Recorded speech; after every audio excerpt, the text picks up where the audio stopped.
nam giới rồi ai cũng bị yếu cái khoản đó rồi. Càng có tuổi thì càng sức khỏe giảm sút, đặc biệt là vấn đề. Thế ông mua cái thuốc này thì thực ra là ông thấy nó có những cái hay. Thực ra nói ở cái tuổi này thì bọn ông thì nếu đàn ông với nhau thì cũng không nên giấu giếm. Nếu có thuốc thì đúng là cái sự phục vụ các bà là nó cũng có được cái vui cửa vui nhà đấy cháu ạ nhá. Từ trước ông chưa uống cái thuốc này thì một đêm là ông phải đi tiểu tiện hơi nhiều lần. Nhưng từ ngày ông uống cái thuốc này để là cái độ đi tiểu tiện nó ít đi và cái ngủ thì nó cũng không có đau lưng, không phải vặn vẹo gì người ngậm, không phải bẻ cổ chân cổ tay gì. Thế thỉnh thoảng có gặp bà tí là vui vẻ cái là ngủ là một mạch cho đến sáng luôn. Thế trong cái thuốc này nó có cái hay đấy. Cái sản phẩm Trường Xuân Vương này từ khi tôi sử dụng thì tôi thấy sức khỏe rất tốt, chung là ngủ tốt, mà về bên đây cũng rất tốt. Thì so với cái sản phẩm khác thì tôi thấy nó tốt rất nhiều, tốt hơn rất là nhiều. Nên mà từ khi sử dụng cái Trường Xuân Vương cũng chọn này tôi thấy là nó rất tốt. Nói chung là vẫn cứ tất cả là tôi vẫn cứ chiều được các bà vợ. Thế trên đời nói chung là người ta phải yêu nhau thì là phải với nhau để tiền, mà không có cái đấy nói thẳng ra vợ dù con mình có vợ đẹp đến mấy chăng nữa nhưng mà cái sức khỏe không đáp ứng được thì nó cũng bỏ đấy. Sản phẩm Trường Xuân Vương hiện nay đang là sản phẩm bán chạy nhất tại nhà thuốc của chúng tôi. Sản phẩm phù hợp cho mọi đối tượng đang gặp vấn đề kể cả mới bị hay thâm niên. Lộ trình hiệu quả như sau: sử dụng Trường Xuân Vương 2 viên một ngày giúp các quý ông tìm lại bản lĩnh trong cuộc yêu. Từ 10 đến 15 ngày giảm hẳn tiểu đêm, đau lưng, ngủ sâu giấc hơn, thân thể cường tráng hơn, minh mẫn hơn. Và từ 15 đến 30 ngày thì sẽ cải thiện rõ rệt, ham muốn nhiều hơn, thời gian quan hệ kéo dài tới 15 đến 20 phút, chồng sung vợ sướng, gia đình hạnh phúc sum vầy. Với tiêu chí nam dược trị nam nhân và hơn 60 năm kinh nghiệm trong lĩnh vực y học cổ truyền, các anh cứ nhìn từ tôi mà ra, bản thân tôi đã điều chỉnh công thức rất nhiều lần, từ trải nghiệm đến rút ra các cái công thức tốt nhất, nên tôi tự tin về hiệu quả. Tôi sử dụng sản phẩm Trường Xuân Vương một thời gian cũng khá lâu. Ban đầu thì để phục hồi lại, còn bây giờ thì đang trong cái giai đoạn duy trì để phục hồi phong độ của đàn ông. Thì các bạn biết đó, sản phẩm Trường Xuân Vương thì được sự kết hợp bằng tất cả những cái thảo dược mà quý của Việt Nam, như là sâm ngọc cẩu nè, rồi ba kích, rồi dâm dương hoắc, thỏ tự tử. Thì những cái sản phẩm mà nhằm phục hồi cái tinh khí của đàn ông, nhất là đai bổ thận. Thì sau khi sử dụng cái sản phẩm Trường Xuân Vương này thì sức khỏe của tôi phục hồi rõ rệt. Trước nhất là cái việc là ăn ngon, ngủ yên và không còn mỏi gối, mỏi lưng, nhất là sau lâm trận. Ngày hôm sau rất là mỏi, thì bây giờ cái cảm giác đó không còn nữa. Thì cái tinh thần tôi nó phấn chấn hơn, tôi cảm thấy là khỏe mạnh rồi yêu đời hơn. Thì từ đó thì cái hạnh phúc của gia đình nó nồng ấm hơn, nó không còn cái tình trạng giống như trước này, trên bảo dưới không nghe. Người ta nói là, các bạn biết rồi, người ta nói cái tình trạng mà hoặc là đàn ông chưa đi tới chợ để hết tiền. Cái cảm giác đó đã qua rồi các bạn ơi. Nên hiện giờ tôi chỉ còn cái tin tưởng để mà duy trì cái liệu trình giống như là bồi bổ lại. Nên tôi nghĩ ai vướng vào cái trường hợp giống như tôi thì cứ mạnh dạn sử dụng. Đây là một cái sản phẩm mà của lương y Nguyễn Hữu Trọng. Ông ta 78 tuổi còn lập gia đình lần thứ tư, và đến năm 80 còn sinh được 2 con, một trai một gái. Vậy thì cỡ mình thì đâu có sao, cứ uống và yên tâm sử dụng. Và cái đặc biệt hơn nữa là bạn bè tôi cũng sử dụng rất là nhiều, thậm chí trên đài VTV cũng đã giới thiệu sản phẩm này, nên các bạn cứ yên tâm sẵn mà sử dụng. Và đặc biệt hơn nữa, đây là một sản phẩm không có tác dụng phụ, được bào chế bởi một dây chuyền GMP và được Bộ Y tế công nhận. Vậy mới yên tâm hơn nữa, các bạn sử dụng nha. Sau khi sử dụng sản phẩm Trường Xuân Vương sau 3 tháng và kết hợp chế độ ăn uống cũng như là rèn luyện, nói chung là kiêng khen thì mình cũng chỉ kiêng khen là một chút là rượu bia, chứ còn thực tình cũng chả thấy kiêng khen gì cái sản phẩm Trường Xuân Vương này của bác sĩ Trọng rất chi là lành, bởi vì chiết xuất toàn vực thảo dược thiên nhiên. Nên là bây giờ tinh thần của mình nó phấn chấn hơn này, công việc được tốt hơn này, các mối quan hệ với bạn bè này, đồng nghiệp này được cải thiện hơn, thân thiện hơn, vui hơn. Và đặc biệt nữa là vợ mình vui hơn thì gia đình trong nhà lúc nào cũng có tiếng cười vui vẻ. Và vì nói đúng câu là bây giờ mình cảm thấy mình được lên chức, để trên bảo dưới nó nghe. Nên là mình rất là an tâm và sử dụng sản phẩm Trường Xuân Phương này. Mình hy vọng tất cả các bạn nam giới như mình đừng e ngại mà hãy trải nghiệm và thả lòng mình ra. Mình nói với mọi người những cái gì mình khó khăn nhất trong cái vấn đề tâm của mình, thì mọi người sẽ mách bảo đến cái sản phẩm cũng như mình là Trường Xuân Phương này sử dụng rất là hữu hiệu. Và tôi xin cảm ơn bác sĩ rất là nhiều và cũng gieo duyên cho tôi biết được cái sản phẩm Trường Xuân Phương này. Xin cảm ơn ạ. Bila itu dah ada, tengok okey lah, boleh lah kan. Lepas tu saya masuk bilik saya, adik saya pergi bilik dia. Tiba-tiba dia mesej, "Kak, pintu bilik air ni tutup buka. Saya macam, tutup buka. Lepas tu saya dah, husband saya pergi depan, pergi ruang tamu. Husband saya cakap, "Mana ada kau ni perasaan je." Tiba-tiba dia dengar benda yang sama. Pintu tu tutup dan buka bilik air tu. Jadi saya pun macam dengar dia orang tergelak-gelak ke depan. Bila kita rasa takut, kita akan gelak-gelak. Macam tu kan. Saya macam, apa dia orang ni? Saya pun pergi ke depan. Saya pergi ke depan, kenapa? Pintu tu tutup, terbuka. Saya pun macam terdengar, alamak, jomlah kita tidur satu katil. So saya tidur kat tengah-tengah, husband saya, adik saya kat sebelah. Kita pun tidurlah bertiga. Masa nak tidur tu bunyi bising gila orang tarik-tarik perabot kat atas tau. Memang bising macam orang bergaduh. Kerak-kerak macam sampai tak boleh tidur. Jadi husband saya call receptionist, cakap, bilik atas ni terlalu bising, boleh tak minta dia perlahan sikit sebab dah terlalu malam. Dah dalam pukul 11, pukul 12 malam kalau tarik-tarik perabot macam tu kan. Of course mengganggu ketenteraman kami yang bercuti ni kan. Jadi minta lah Pak Gad tengokkan. Pak Gad cakap tak ada orang respon pun bilik tu. So kita orang pun macam okay bye, tak ada orang buat bising kat atas, tapi ada bising bunyi perabot macam orang bergaduh. Jadi kita orang pun faham-faham sendiri, kita orang pun tidur. Bila kita orang tidur tu, mula-mula saya diganggu dengan kena tindih. Saya mimpi ada hantu cekik saya lepas tindih macam tu. Mimpi tu sangat takut dan saya ingat sampai sekarang macam mana mimpi tu. Itulah dia. Dia teman kat adik mandi ke? Tak tahulah. Apa nama hotel? Ain nanti baca dekat komen tu, saya ada tulis. Saya tak mau cakap apa sebab kadang-kadang bukan hotel tu, kadang-kadang yelah kita tak ada juga cakap hotel tu sebab orang lain tidur. Ada yang komen kata so far dia tidur kat hotel tu okey je. Ada yang kena ganggu juga. Dia mungkin ikut bilik ke. Lepas tu saya pula dapat bilik yang takhir. Betul kot. Tu Cik Zaza tu dia cakap tu. Zul ni pakai eyeshadow apa tu? Saya pakai palette ni. Saya nak cakap tak boleh. Dah baca komen. Tu ada tu Cik Zaza tulis tu. Alright. So korang boleh lah baca feedback tu. Ada pekerja kat situ juga yang komen kata dia tak ada pernah kena ganggu pun. Tengok orang lah juga kot. Tak tahulah, mungkin Cameron tu kan tempat berbukit. Jadi kawasan tu memang kawasan yang agak keras jugalah.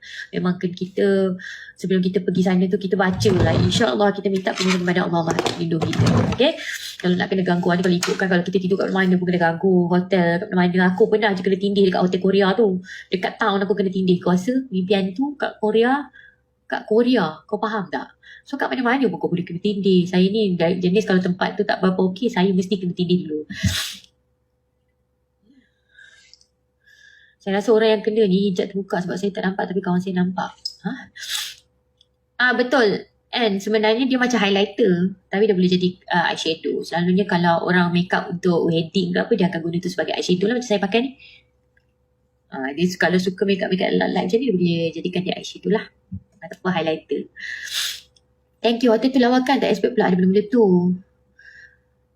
Itulah. Macam saya cakap tadi, saya tidur dekat Korea. Hotel tu lawa je, duduk kat town kot. Tapi kena tindih juga. Gitu. Lip matte ni daripada site Dewa, Ankara.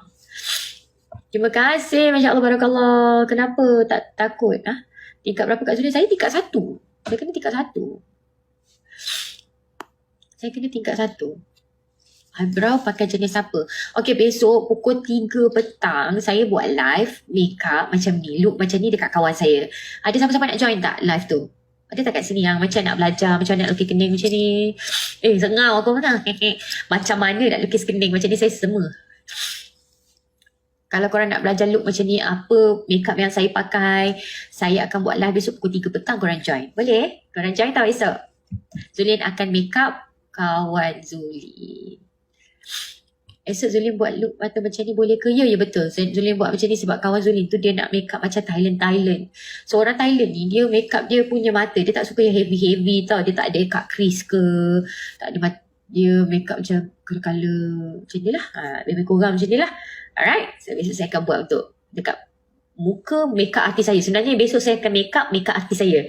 Saya ada make up artis nama dia Mas Mirza. Make up by Mas Mirza. So asyik dia je make up orang. Saya make up artis saya. Besok pukul 3 petang. Hai Kak Zulin, kita yang selfie sekali dekat CH. Hey, hello. Tudung beli kat mana? Tudung ni saya dapat daripada, saya baru try ni, first time saya pakai, daripada Lia Zara. Lia Zara nama dia. Memang cantik dan senang bentuk. Saya suka sangat tudung dia. Thank you Lia Zara bagi Zulin tudung. Apartment kat CH tu yang bawah tu ada pasar malam ke Kak Zulin? Dia ada pasar. Dia kat bawah tu ada strawberry farm. Kat bawah tu. Tepi dia ada pasar. Tudung tu beli kat, ya kot.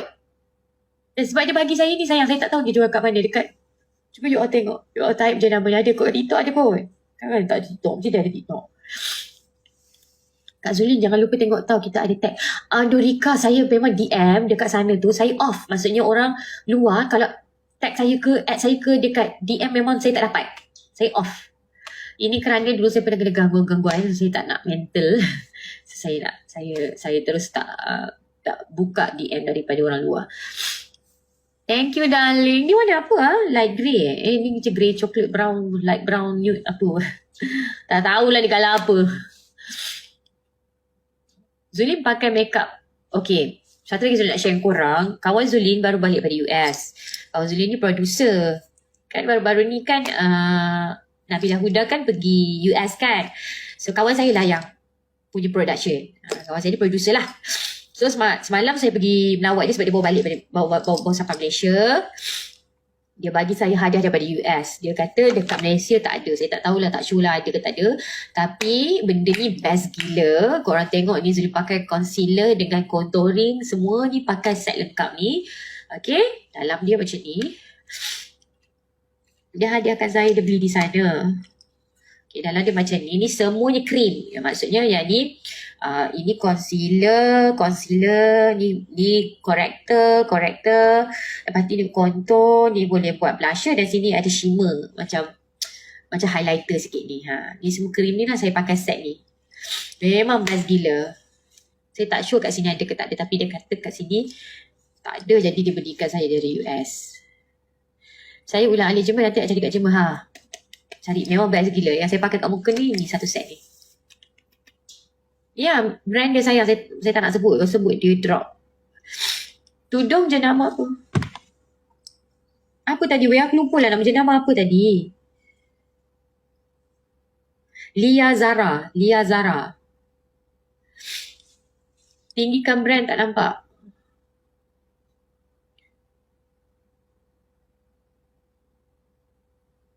Okay. So yang ni lah. Lepas tu yang best sekali dia bagi saya sponge. Okay, yang ni sponge dia lembut gila. Tapi yang lebih special sekali dia beli di dia buat kening. Fiza besok pukul 3 petang macam buat kening, macam mana nak pilih bulu mata yang sesuai. Apa lagi korang nak tahu? Lip matte apa best? Macam nak contour muka. Semua benda saya akan ajak esok pukul 3 petang. Join je live saya. Percuma je. Alright. Ilmu yang saya dapat ni pun bukannya saya bukannya make up professional, tapi saya boleh lah make up. Boleh lah. Takat-takat nak make up. Main-main tu boleh lah. Sebab saya pun belajar make up dekat tengok tutorial. Mak andam. Dari kecil saya memang suka make up. So boleh lah saya nak ajar sikit-sikit macam mana nak buat. Alright. Dan sebab saya ni suka melukis. Bila saya suka melukis, saya dapat kira muka orang macam canvas saya. Saya suka lukis muka orang. Makeup nampak soft. Okay. Satu kenapa saya suka makeup macam ni, sebab saya kalau makeup garang memang saya akan nampak macam mak tiri. Muka saya memang boleh makeup macam ni je. Kalau saya makeup yang terteruk, saya akan nampak garang gila. Saya tak berapa suka saya kalau makeup tu pun. Lagi-lagi lipstick. Ramai orang cakap lipstick tu selalu nude. Saya memang tak suka pakai pink sangat ke. Kalau saya nak betul-betul nampak pun memang merah terus. Tapi bila saya pakai lipstick merah, atas pula saya akan light kan. Dia lebih, kalau atas heavy, bawah saya light kan. Macam tu. saya punya taste makeup saya lah. Tapi ramai orang ada dia punya minat makeup sendiri. Ada orang dia suka macam Barbie doll, ada orang dia suka macam soft-soft, ada orang dia tak suka makeup, ada orang dia suka macam Korea-Korea punya look. So macam-macam taste. Jadi kalau korang rasa macam korang taste dengan makeup macam ni, besok pukul 3 petang, okay? So thank you so much. Saya tak boleh cakap, dia sengau. Stres aku. Saya macam akak heavy makeup dapat garak, jadi suka makeup macam ni. Okay. Jumpa esok pukul 3 petang. Bye. Assalamualaikum. Meron na naman tayong health tips para sa inyo. Maganda tong pinaghandaan ni Doc Lisa. Ayan, kinareer na naman niya. So, ang topic natin, yung ihi ng ihi, lahat tungkol sa pag-ihi, may problema sa pag-ihi, normal na pag-ihi, at yung sakit sa kidneys din. Depende kasi sa sintomas ng pag-ihi. Plus, magdi-discuss rin si Doc Lisa ng infection sa ihi. Very common ang UTI sa babae, minsan sa lalaki, at paano yung gamutan nito. Doc Lisa, sa pag-ihi? Yes, ang topic natin ngayon ay tungkol sa ihi at sakit sa inyong urinary tract. Libong taon na ginagamit ng mga sinaunang doktor yung ihi para malaman ano ba yung sakit natin. So inaamoy nila, tinitingnan nila yung kulay, at tinatanong ano yung mga sintomas. Hanggang ngayon, ganun pa din. Kasi Sidelight lang. Meron ka nabanggit eh. Alam niyo yung mga lumang doktor, anong ginagawa? Tinitikman yung ihi. yes, Oo. kasi kung matamis, Diabetic. eh. Pero Totoo po yun. Pero ngayon hindi na kailangan tikman. Magpapa-urinalysis na lang tayo. Pag may sugar kayo na +1, +2, eh mataas na mataas ang sugar. Yes. So, ang katawan natin, may 3 dumi yan. Dumi galing sa bituka, yung tinatawag na nating tae or dumi nga po yun. Meron din po dumi galing sa ating kidneys o yung ihi, nasasala yung mga dumi sa ating kidneys, at yung bile galing naman sa ating gallbladder o sa ating abdo. Okay. Ang ihi ay mula sa dugo na nasala sa kidney kasi yung dugo natin dadaan yan sa kidney, iikot doon para salain. So every minute sinasala niya yung mga dadaan na dugo doon, at yung mga tinanggal niyang dumi, yun yung lalabas sa ating ihi. So, at pupunta doon sa ating ureter. Ito. Ano magpapakita? Pag nasala siya doon sa kidney, pupunta na siya yung dumi doon sa ureter, doon sa parang Ito yung ang tubo. kidney. Yes. Tapos dito yung ureter, yung kulay puti. Okay. Bababa sa pantog. Ito yung pantog. Ayan yung pantog sa baba. At hanggang mailabas doon sa ating urethra, or yun yung pinakadulo na daanan ng ihi. So, ganyan ang ating urinary tract. Ha? So, yan ang mga i-discuss natin ngayon. So, ang ihi, binubuo yan ng tubig. So, may tubig yan, may dumi. Ang tawag doon yung mga urea. Meron ding asin, ang tawag doon mga urates. Yung vitamina na sobra, iniihi na ng katawan yon, katulad ng vitamin D, vitamin C, nilalabas yan kapag sobra. Yung mga mineral na kinain natin, protina, kasama na doon yung creatinine, yung fats at carbohydrates na sobra o kinain natin, inilalabas na rin yan. Tsaka yung mga gamot na ininom natin, tinatanggal din yan ng kidney sa katawan. Yung mga sobra. Sobra, oo. So gusto natin magandang kalidad ng ihi kasi ibig sabihin maganda yung pagkasala at natanggal sa katawan natin yung mga dumi. So gusto natin tatanggalin lahat ng dumi sa ating katawan. Yellow yung kulay ng ating ihi kasi galing yan sa pigment mula sa blood. So yun yung inilalabas. Pag-usapan natin yung mga sintomas na nararamdaman ng ating urinary tract. Pinakamadalas nilang makita sa microscope o minsan sa ating mata, nakikita natin mapula or may dugo ang ating ihi. So, abnormal na yan. Yes, kasi 'di ba sabi natin dapat yellow, light yellow. So, kapag naging pink, mapula, ibig sabihin may dugo. Minsan di natin nakikita sa ating mata, pero pag idinaan sa microscope, pag tayo nagpa-urinalysis, ano yung mga sakit na merong nakikitaan ng dugo? Cystitis. Ito yung infection dun sa ating pantog. Pag sinabing cystitis, infection sa pantog, ito po. Dahil sa bakterya. So, nagka-bakterya doon. May lagnat, masakit ang puson kasi di ba ang ating pantog medyo mababa yan. Minsan naman, madalas umihi o masakit paglabas ng ihi. Meron din tinatawag na pyelonephritis. So, ito naman, infeksyon ng kidney mula dun sa bakterya. So, may lagnat, masakit balakang, pero usually isang side lang ng balakang. Madalas umihi. Balakang dito. Oo, loin. Dito sa loin, no? Dito. Oo. Yan. Ano yan, tinitira natin to. Pag masakit, ibig sabihin may infection dito sa... Kita mo yung mga doktor, merong kidney punch, di ba? Ginagano Alam mo yung nila. kidney punch sa boxing, dito rin yan. So pag namamaga yung kidneys, masakit yan pag pinapalo dito. Sasabihin ng doktor, masakit ba to? Tapos Masakit. gaganyanin. Mga So, ganyan kayo kalakas. magagalit pag naganon. Hindi, ganun ginagawa ko, masakit. Masakit. Yes, meron din tinatawag na glomerulonephritis o yun naman yung pagkasira ng pansala.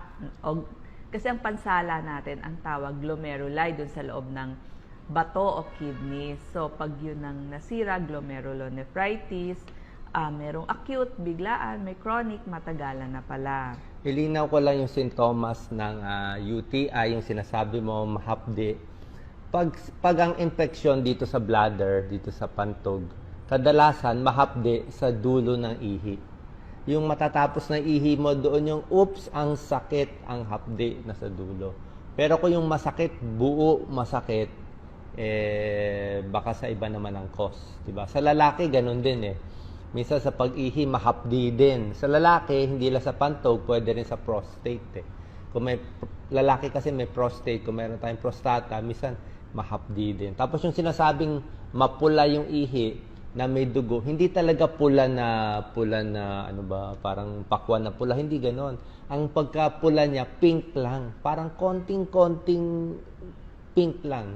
Parang may bahid na konting pula-pula konti, dugo na yun.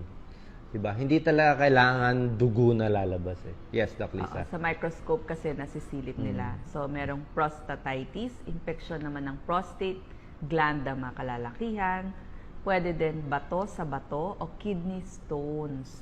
Yan, doon medyo mas mapula yung ihi ninyo or mas pinkish talaga. Ang kidney stones talaga iiyak ka sa sakit sa kidney.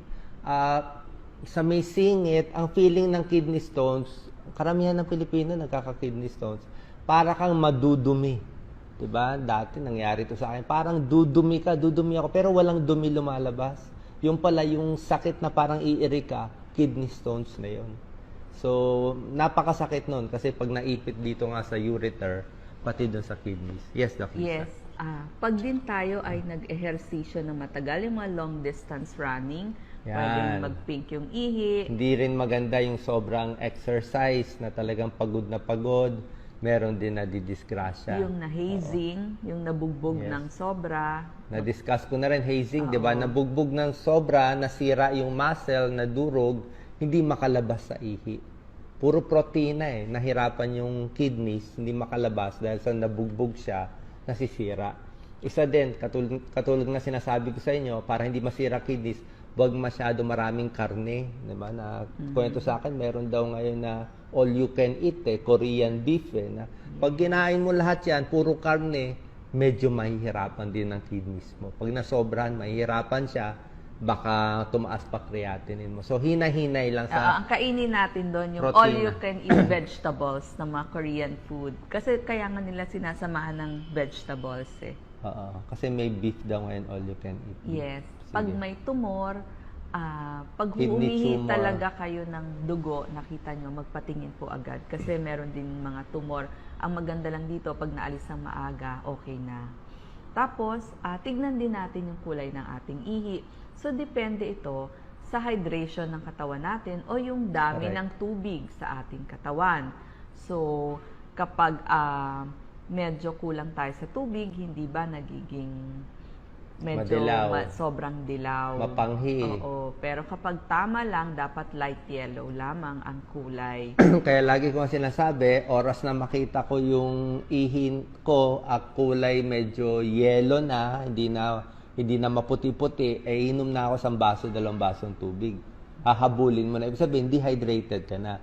Kasi ang problema sa katawan natin, lalo na yung mga nagkakaedad, nasisira na yung mga sensor natin. Tayo, kulang na sa tubig, ang ihi natin, yelo na yelo, hindi pa rin tayo nauuhaw. Bakit? Kasi tumatandaan na, nasisira na yung sensor. Kaya kahit hindi ka nauuhaw, uminom ka ng uminom. Basta naging yelo na, uminom ka na, dehydrated ka na. Gamitin mo na lang yung utak mo kasi hindi na gumagana yung sensor natin ng pampauhaw. Yes, o kaya naman yung mga nagtatrabaho na nasa aircon, di sila nakakaramdam ng init, so dapat lagi din tayong iinom ng tubig. Minsan, maputi naman yung ihi natin, parang may puti-puti. So, pwede itong nana or white cells o protina o yung tabang na kain natin. So, pag may infection, may mga puti-puti din. So, sign of infection yon. Parang iba ata sinasabi mo maputi Kung may maputi lumalabas sa mga lalaki, ibang usapan yon. Siyempre, iisipin ko baka may tulo. Kasi common yun Gonorrhea, tulo. Maputi yon. Tignan nyo. Sa mga lalaki ito, pwede rin sa babae, gonorrhea, yung brief, yung underwear natin, silipin nyo, uy, bakit may parang maputi at madilaw na may amoy? So, nahuli si mister. Saan ka galing? Ba't nang ganyan nangyari? Yes. Sa England, yung royal family, minsan nagiging violet. So, porphyria ang tawag doon. So, hindi gaano sa ating mga Pilipino yun. But may kaso ng gano'n. Rare yung gano'n. So, pwede rin medyo reddish-brown. So, ito naman yung sobrang bilirubin mula sa ating atay. Kaya nga po, yung mga may sakit sa atay, di ba parang kulay iced tea, yung kanilang ihi. Sintomas yun ng sakit sa atay, yung mga hepatitis A, di ba, nagiging kulay iced tea din, tinatanong niya ng doktor. Tsaka yung mga umiinom ng gamot na rifampicin, nagkakos din ng pagkaroon ng reddish-brown na ihi. I-add ko na rin yung umiinom ng mga vitamins, di ba? Vitamin B, C, kompleto. Kasi misa sobra sa vitamins, tignan mo yung ihi mo, nagbabago rin yung kulay. Di ba? So, masama ba yun? Hindi naman masama. Kaya lang, gusto ko yung vitamins, mas tama. Mas gusto ko talaga yung vitamins sa prutas mismo. Di ba? Tinuturo ko sa prutas mismo, sa rambutan, sa gulay mismo, doon ng vitamins. Mas hindi dumidilaw yung ihi. Kasi sa tableta, ibig sabihin, sobra-sobra yung dose Kaya tinatapon din ng ihi natin. Kaya pag tingin mo sa ihi mo, yellow-green, di ba? Yellow-green yun Naka-vitamins yun. Pag sobrang concentrated na yung reddish-brown, pwedeng maging black. So, dahil din yun sa gamot o yung dugong luma naman. Yun nga kung naglalabas na ng dugo dun sa inyong pag-ihi.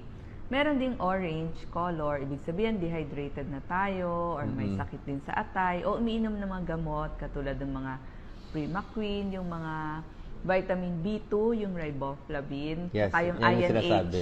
Yan, orange Yung yun. gamot para sa TB, nakaka-orange din ang ihi. Pero okay lang yon kasi kailangan niyo uminom ng gamot sa TB kaysa number 7 killer ang tuberculosis sa Pilipinas. So, kailangan gamutin. Tanong nyo lang doon sa inyong doktor. Tapos, minsan pwede din blue or green. Blue-green, maaring may nainom kayong gamot o dye doon sa inyong kinain. Kasi ngayon, di ba, naglalagay na rin sila ng food coloring. So, isipin nyo ano ba yung nakain ninyo.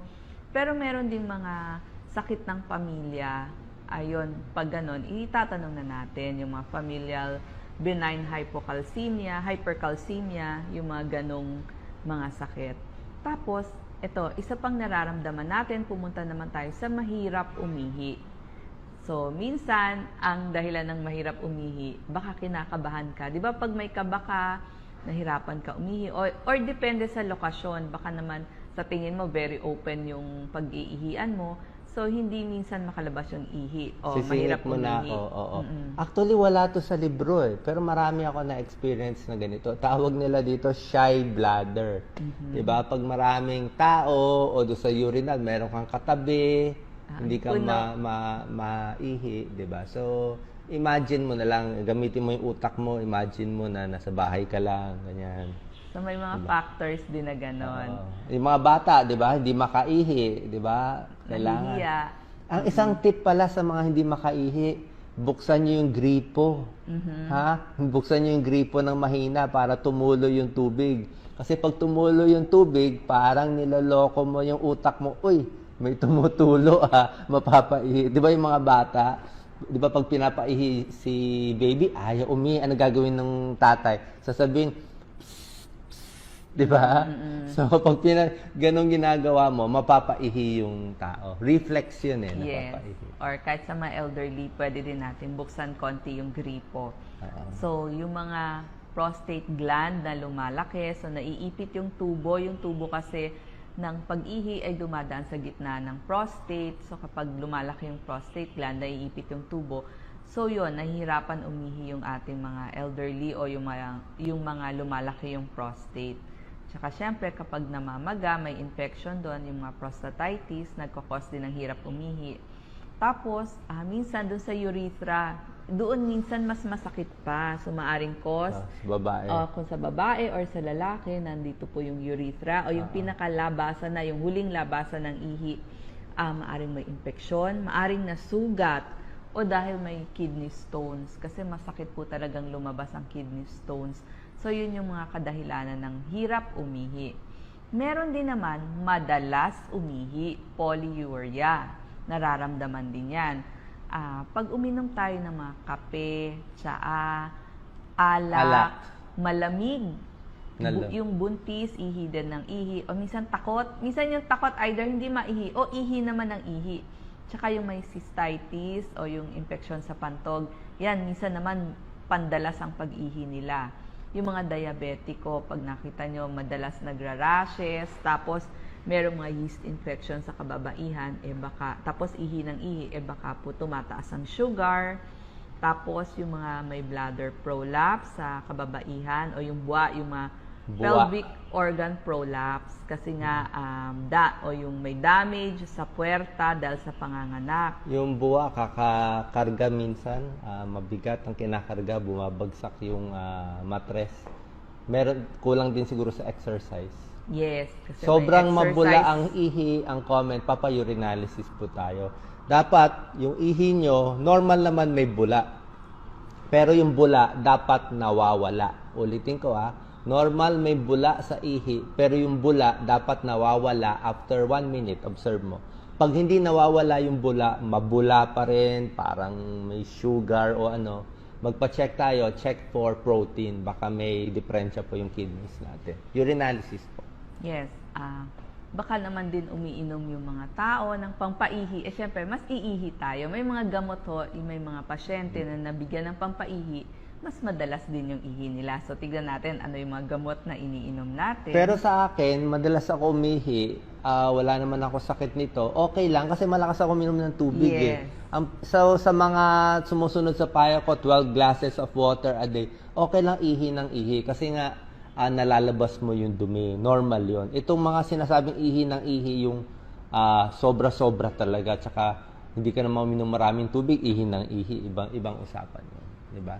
Yes. So, meron naman pagkakataon, konti ang ihi, oliguria ang tawag doon. Konti yung lumalabas.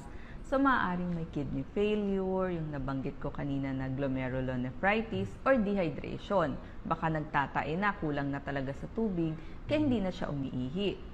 Meron din yung gassy urine, yung parang may utot o pneumaturia doon sa pag-ihi. Maaaring nagkaroon ng koneksyon mula sa bituka, papunta sa pantog, or kaya naman mga fistula na tinatawag mula nagkaroon ng connection dun sa pantog at sa puwerta mula sa panganganak.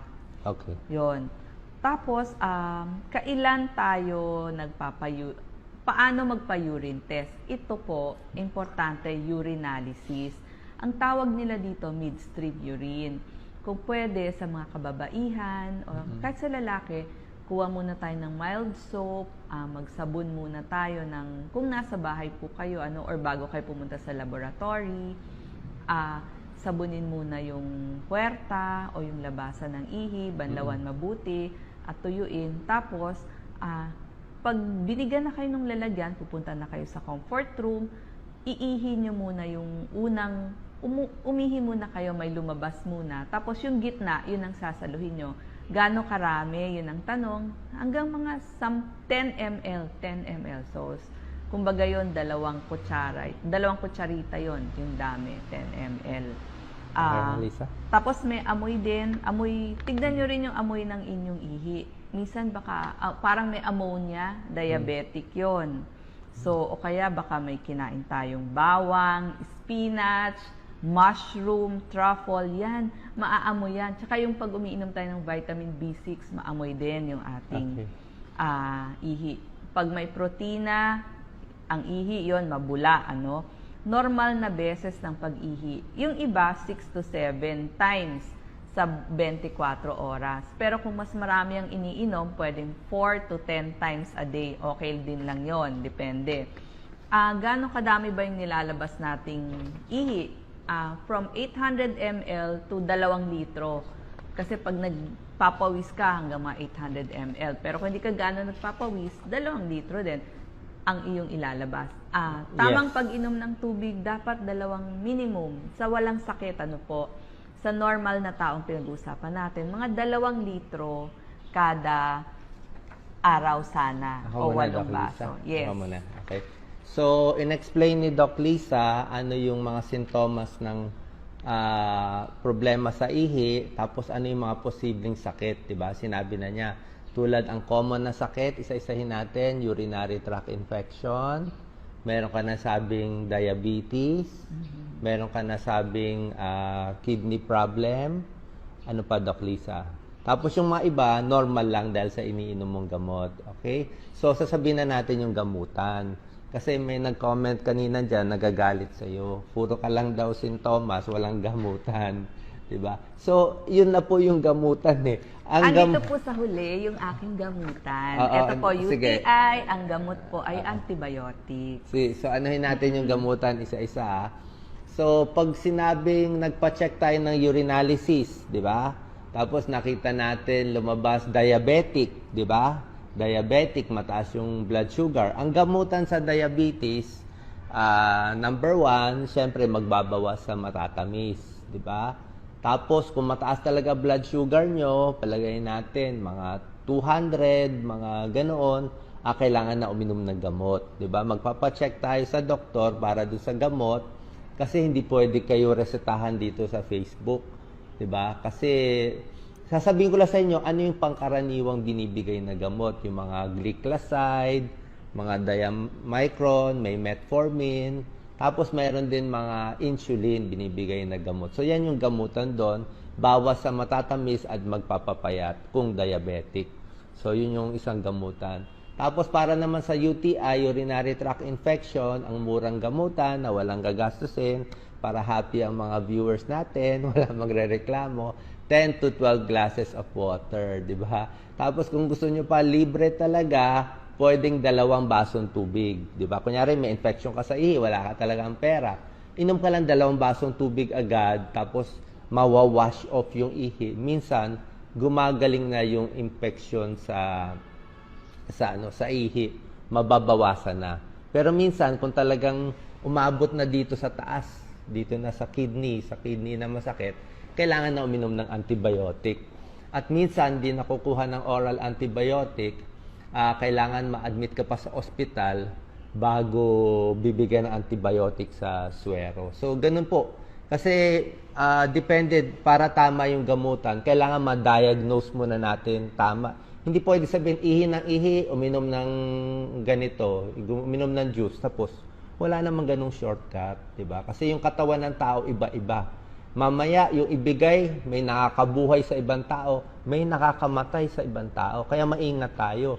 Hindi madali yung basta-basta, inumin mo to, gagaling inumin. Di wala nang namatay, di ba? Kaya iniisa-isa natin yung symptoms para siguradong tumpak yung sakit, ang tumpak. Pero ang tama talaga, magpapacheck tayo sa doktor. Pero dinadagdagan lang natin ng tips para kahit maiksi lang explanation ng doktor, alam nyo ano yung mga home remedy na gagawin. Yan. Doc Lisa. Okay. UTI. So, pupunta na po tayo sa treatment part nitong ating show. Urinary tract infection, so pinag-uusapan po dito, kidneys, ureter o yung tubo, pantog at urethra. So yan po ang lahat ng coverage ng ating dinidiscuss. Unang gamutan, binibigay po antibiotiko. Sinong doktor ang pupuntahan? Pwede po ang nephrologist, o yung doktor para sa kidneys at saka urologist. Pwede din po magpagamot babae o lalaki, pwede din sa urologist. Pwede rin sa mga kababaihan, kailangan din natin ng lifestyle change. Kailangan mild soap lang ang gagamitin sa puwerta. Importante ang kalinisan. Tapos, Yung sa panty liner. wag na ho tayong gagamit Oo, ng panty panty liner liner. kung wala tayong menses. Yes. Pero kung may menses, allowed naman Kasi yan. kung may panty liner o masikip na masikip, Lisa, baka hindi tayo makaano. So, kung masikip na masikip, baka makulub yung puwerta. So, pwede mag-infection. Diba? Yes. Sa mga kababaihan, ang pagpupunas po ng tissue, harap muna, papunta sa likod. Minsan nakakalimutan natin, likod, papunta sa harap. Hindi po maganda yun. Mas maganda yung harap, papunta sa likod. Tsaka kung may regla, dapat maghuhugas. Kasi yung regla, ano yun maduming dugo Maraming yun. bacteria. Maraming bacteria yun. Kaya maghuhugas So, maigi. yung magpapalit ng pads, kailangan po naghuhugas din. Inom ng maraming tubig para ma-flush out kung ano man yung nag-iipong bacteria doon sa ating pantog. So, kailangan mas umihi tayo. Mas maaaring makatulong din ang pagsusuot ng mas maluwag na pantalon Yes. at cotton na underwear kasi para mas maganda yung ventilation doon. Ang So, sabi pag nga, naka-antibiotics, pwede pong mag-yogurt. Yun lang po. ang sabi po ng kaibigan natin, Dr. Katigo, para iwas sa infection sa ihi, tsaka iwas sa mga pula-pula sa singin, gusto niya yung underwear ng babae, one size bigger. Lawlaw. Gusto niya lawlaw yung underwear. Bakit gusto niya lawlaw? Para hindi daw makulub may tulog. Tsaka isa pang mahanggang tip at libreng tip, lahat libre. So natutuwa, hindi natutuwa, libre ang tip. Ang tip natin sa mga mag-asawa pag nagtatalik. Pag nagtalik sila, bago matulog, kailangan muna umihi. Okay? So pag nagtalik ang asawa, dapat yung lalaki, yung babae, bago matulog, iihi muna. Kailangan isang ihi. Kasi pag hindi umihi, doon nagkaka-UTI. Ang tawag, After po. doon nagkaka-UTI. Ang tawag dyan, honeymoon cystitis. Pwede nyo i-search. Nag-honeymoon, nag-infection sa ihi.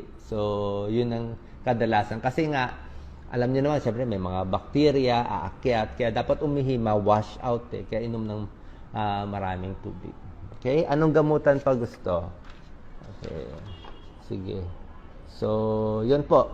Kompleto na yung gamutan. Ito na yung pwedeng gamutan, ilusot natin sa Facebook, di ba? Binigay ko na sa antibiotic, kailangan makita ng doktor. Pero usually, antibiotic, mga 3 days lang Hindi rin kasi pwede basta-basta iinom ng antibiotic. Mamaya, hindi angkop.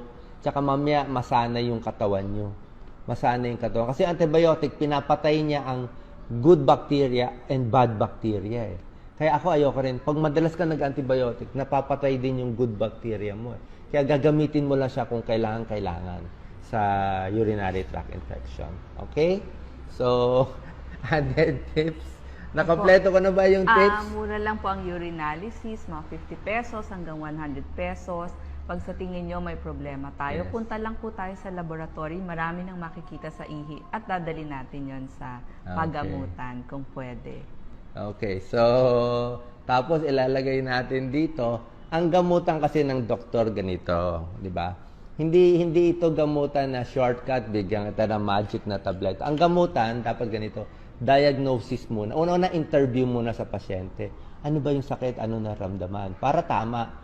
Pangalawa, diagnosis, ano ba yung sintomas? 'Di ba? Para mahulaan. Pangatlo, laboratory test. Itong urinalysis para makasure tayo o may nana, may dugo. Tapos pang-apat, pag inaral na natin ano yung sakit ng pasyente, doon lang tayo papasok sa gamutan sa dulo para ma-eksakto natin na mabubuhay yung pasyente at hindi mamamatay. Diba? So yun po ang ginagawa natin. Pero mahaba naman pasensya natin Mahal naman natin lahat yan. Total, ginagawa naman natin to para sa Diyos kasi siya naman nakita na libreng tips, libreng gamutan para po sa inyo. God bless po. Like and share po. Okay lang po yan. Ang ulan, umuulan sa maganda at mabait. Lahat tinutulungan, di ba? Ng ulan at ng araw. Ganun naman Tulong lang po tayo sa lahat. God bless po.